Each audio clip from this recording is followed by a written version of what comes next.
আপনি মোবাইলে গুগলে সার্চ করলে নিশ্চয়ই আপনি পাবেন আমেরিকার বুকে প্রতি বছরে এই কোরআন শরীফ নিয়ে গবেষণা করতে করতে আমেরিকার মতন দেশে প্রতি বছরে হাজার হাজার মানুষ তারা ঈমান এনে কলমা পড়ে মুসলমান হয়ে যায়। জোরে বলুন, জোরে হবে না? আপনাদের কাছে জানতে চাই, আপনারা বলুন এই কোরআন শরীফের একটা ভুল কিয়ামত পর্যন্ত কেউ দেখাতে পারবে কি? কোরআন শরীফের একটা ভুল কিয়ামত পর্যন্ত কেউ দেখাতে পারবে না। আমরা মুসলমান বলে থাকি, কিন্তু কোরআন শরীফের ভুল ধরার জন্য যুগের পর যুগ যে একদল মানুষ কিন্তু কাজ করছে, তারা কাজ চালিয়ে যাচ্ছে যুগের পর যুগ। তবে আপনাদের জানাই এর রেজাল্ট কি হয়েছে জানেন?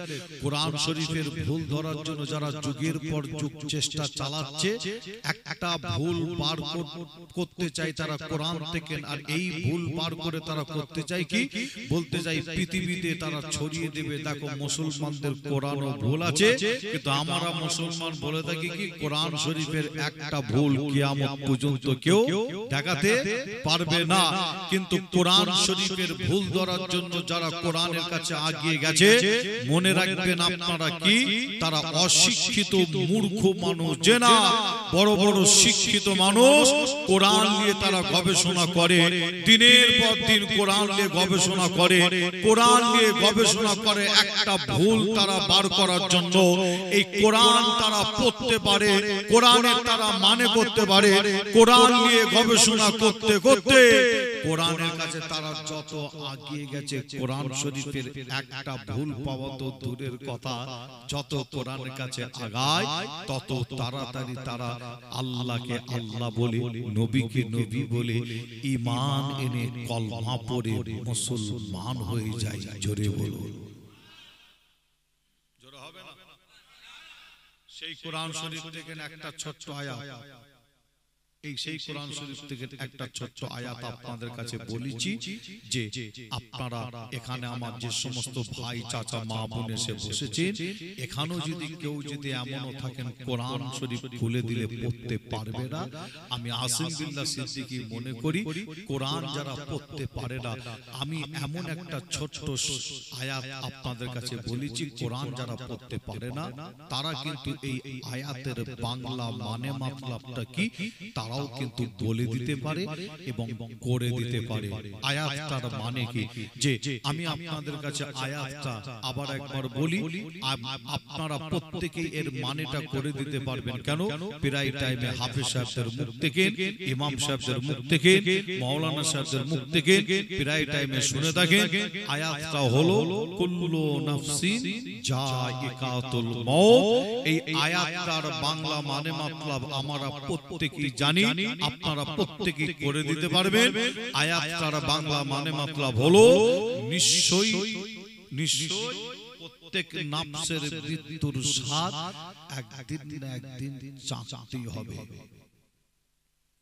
আয়াতটার বাংলা মানে মাতলাব কি, প্রত্যেকের মউত কি একদিন না একদিন, আমার আপনার প্রত্যেকের মউত একদিন না একদিন হবে। এই মউত থেকে কেউ রেহাই পাবে না। আপনাদের কাছে আলোচনা শুরু করার আগে একটু জানতে চাই, এই মউত থেকে যদি কোনো ব্যক্তি যদি বাঁচার চেষ্টা করে বা কিয়ামত পর্যন্ত যদি বাঁচার চেষ্টা করে, ওই ব্যক্তি বাঁচতে পারবে বলে মনে হয়? একটু হ্যাঁ, বাঁচতে পারবে কি? আকাশের উপর দিয়ে প্লেন উড়ে যায়, দেখেছেন আপনারা? যে আচ্ছা, প্লেনটা আবিষ্কার করেছে কে? প্লেনটা আবিষ্কার করেছে কে? হ্যাঁ, প্লেন আবিষ্কার করেছে মানুষ, অবশ্যই ঠিক কথা। কিন্তু আকাশের উপর দিয়ে প্লেন উড়ে যায়, আপনারা চেপেছেন অনেকে, অনেকে চাপেন দেখেছে। কিন্তু এই প্লেন যে আবিষ্কার করেছে এদের বলা হয় বৈজ্ঞানিক। কি বলা হয়? বৈজ্ঞানিক ইঞ্জিনিয়ার বলা হয়। বুঝতে পারছেন? যে ট্রেন কিন্তু আপনারা চেপেছেন, ট্রেন আবিষ্কার করেছে কে? বৈজ্ঞানিক ইঞ্জিনিয়ার।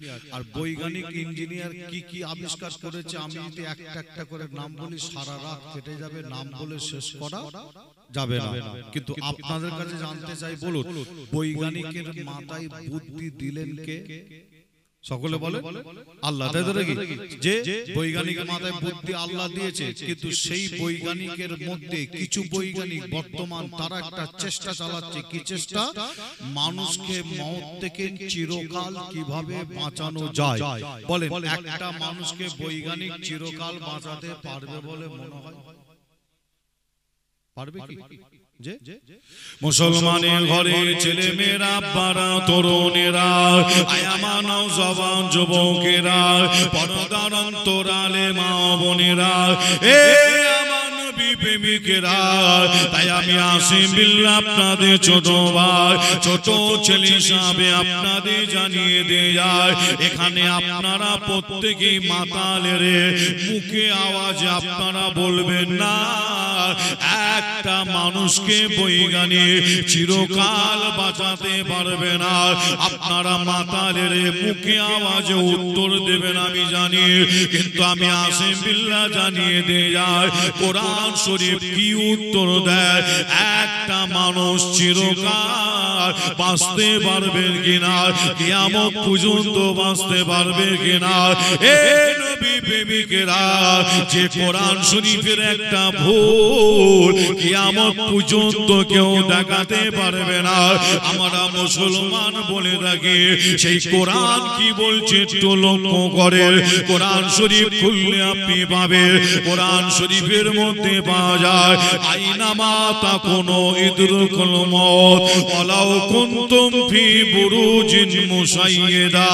এ নবী প্রেমিকেরা, আল্লাহর কোরআন শরীফ খুললে পাবে, কোরআন শরীফের মধ্যে পাওয়া যায় আইনামা তাকুনু ইদরুকুল মউত ওয়ালাউ কুনতুম ফি বুরুজিন মুশাইয়্যিদা।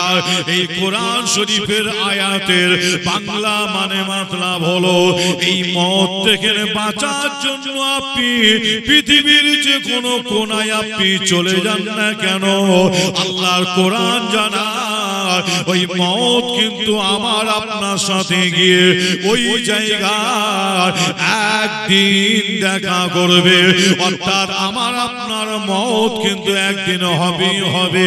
এই নবী প্রেমিকেরা, আপনাদের বোঝানোর জন্য যদি বলি, মওত থেকে বাঁচার জন্য যদি কোনো ব্যক্তি আমেরিকার বুকে যদি চলে যায়, অস্ট্রেলিয়ার বুকে যদি চলে যায়, ইংল্যান্ডের বুকে যদি চলে যায়, জাপানের বুকে যদি চলে যায়, তুরস্কর বুকে যদি চলে যায়, পাকিস্তানের বুকে যদি চলে যায়, বাংলাদেশের জমিনে যদি চলে যায়, পৃথিবীর যে কোনো কোনায় আপনি যান না কেন, আল্লাহর কোরআন বলে ওই মওত কিন্তু আমার আপনার সাথে গিয়ে ওই জায়গায় একদিন দেখা করবে।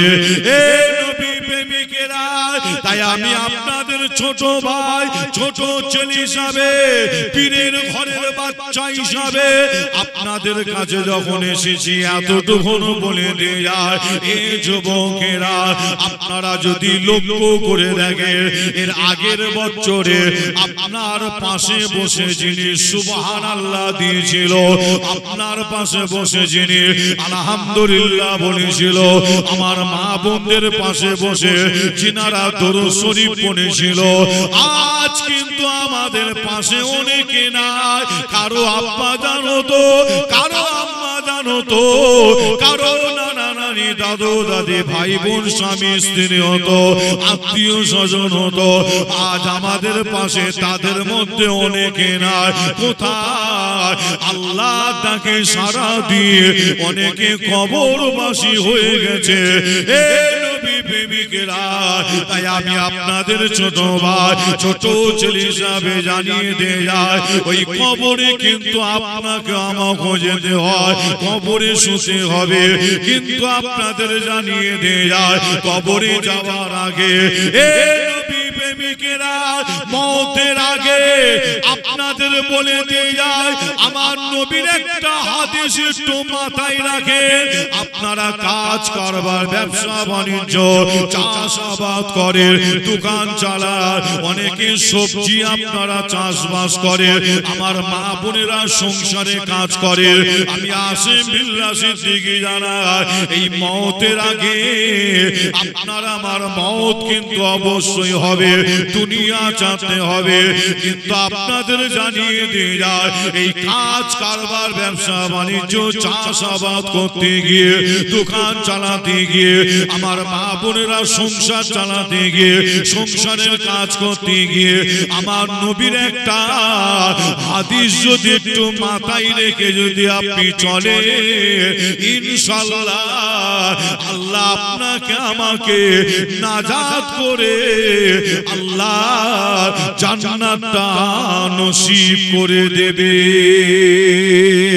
আরো জোরে বলো সুবহানাল্লাহ। এ নবী প্রেমিকেরা আল্লাহ নবীর হাদিস শরীফটা আপনাদের জানিয়ে দিয়ে যায়। আমার নবী জানালেন বাদিরু বিল আমাল কাবলা আন তামুল। আল্লাহ নবী হাদিস শরীফের মধ্যে বলেন বাদিরু বিল আমাল কাবলা আন তামুল। আমার নবী পরিষ্কার জানিয়ে দিল তোমাদের মৃত্যু আসার আগে মওত হওয়ার আগে যত তাড়াতাড়ি পারো ভালো কাজ গুলো তাড়াতাড়ি করে না। জোরে হবে না সুবহানাল্লাহ? আর একটু জোরে হবে। আমার আপনার নবী বলছেন মৃত্যু আসার আগে অর্থাৎ মওত হওয়ার আগে যত তাড়াতাড়ি পারেন ভালো কাজ রাসূল বলছেন তাড়াতাড়ি করতে। আমার আপনার নবী কিন্তু আস্তে আস্তে করতে বললেন যে না বাদিরু বিল আমাল কাবলা আন তামুত। রাসূল বলছেন তাড়াতাড়ি করে নাও। যে এই তাড়াতাড়ি বলার কারণটা কি একটু যদি আপনাদের বুঝিয়ে দিয়ে যায় নিশ্চয়ই আপনারা বুঝতে পারবেন। যে আপনাদের বোঝানোর আগে আপনাদের কাছে একটু জানতে চাই, আপনারা বলুন একটা ফেরেশতার নাম বলবো আর ফেরেশতার কাজ বা ডিউটিটা কি আপনারা বললে আশা করছি বুঝতে পারবেন। যে ফেরেশতাটার নাম হচ্ছে হযরতে আজরাইল আলাইহিস সালাম। আজরাইল ফেরেশতা, এই আজরাইল ফেরেশতার কাজ বা ডিউটিটা কি বলতে পারবেন?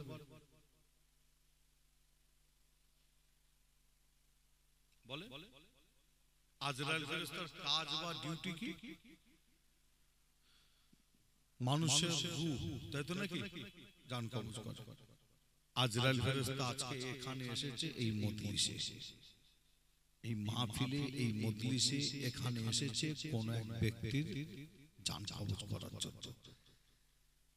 কোন এক ব্যক্তির জান কবজ করার জন্য, আমাদের মধ্যে যারও একজনের জান কবজ করার জন্য আজরাইল ফেরেশতা এসেছে। আর আপনি আজরাইল ফেরেশতাকে যিনার জান কবজ করার জন্য এসেছে তিনি আজরাইল ফেরেশতাকে বলছে কি আপনি এখন চলে যান। কেন? ফুরফুরা শরীফ থেকে পীরজাদা এসেছে, আলোচনা করছে, আমরা বসে বসে শুনছি, আপনি এখন চলে যান, পরে আপনি আসবেন আমার জান কবজ করার জন্য, পরে আসবেন। বলে আজরাইল ফেরেশতা এই কথাটা শুনে ফিরে যাবে বলে মনে হয়?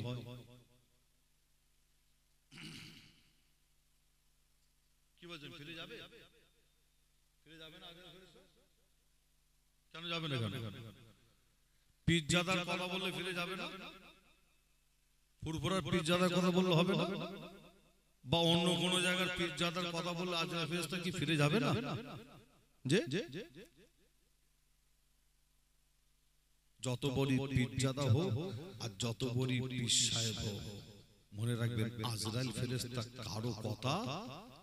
কারো কথা শুনবে না। যে আপনাদের জানায় কঠিন সময়, কঠিন টাইম, যে আপনাদের বলে যায়